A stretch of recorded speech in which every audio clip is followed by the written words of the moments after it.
Lizzie présente Les Dames à la licorne de René Barjavel et Olenka De Vere, lu par Loaï Rahman.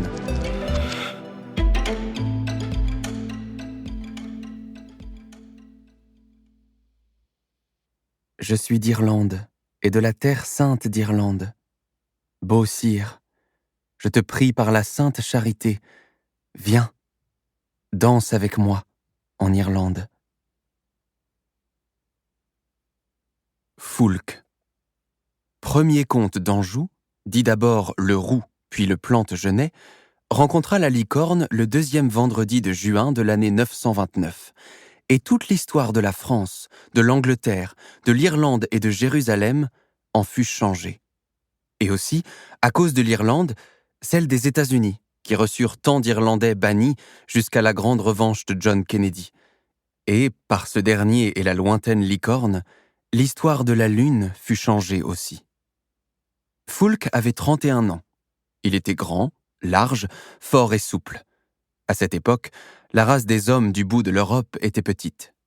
Dans une assemblée, Foulques dépassait chacun de la tête et du cou. Il avait la tête ronde et les longues boucles du lion, les yeux et les cheveux couleur d'ambre. Il ressemblait au héros Vercingétorix, dont le portrait circulait encore au fond des forêts sur des pièces d'or usées par les siècles.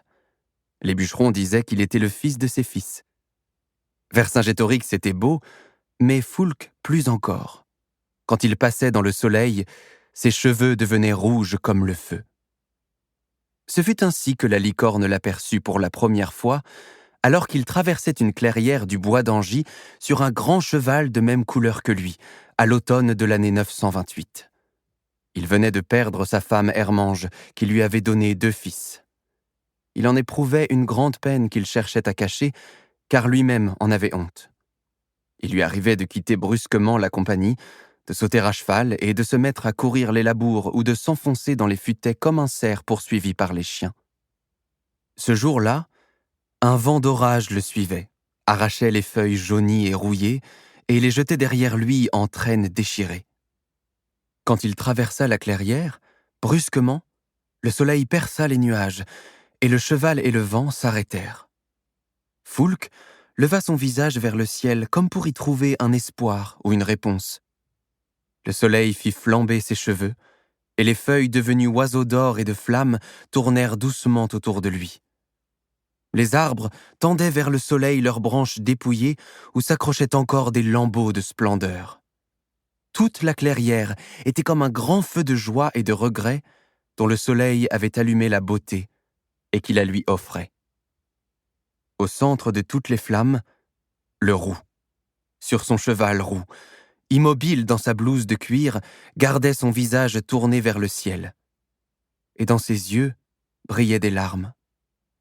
La licorne le vit ainsi, dans sa douleur et sa fidélité, et dans la gloire du soleil.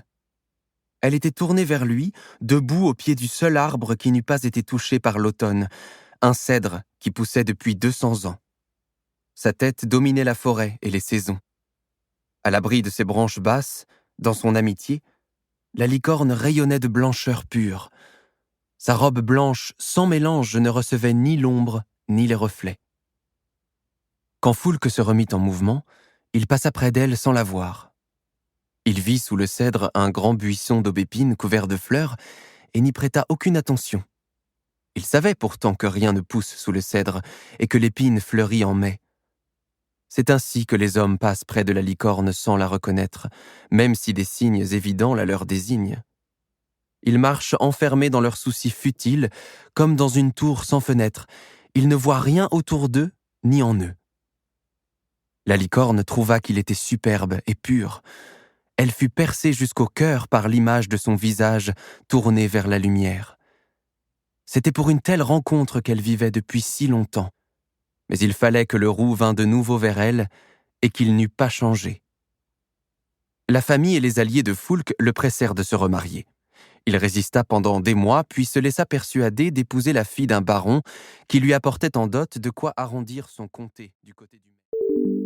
Nous espérons que vous avez apprécié cet aperçu. Pour continuer à écouter ce livre audio sur Google Play Livres, utilisez le lien dans la description de la vidéo.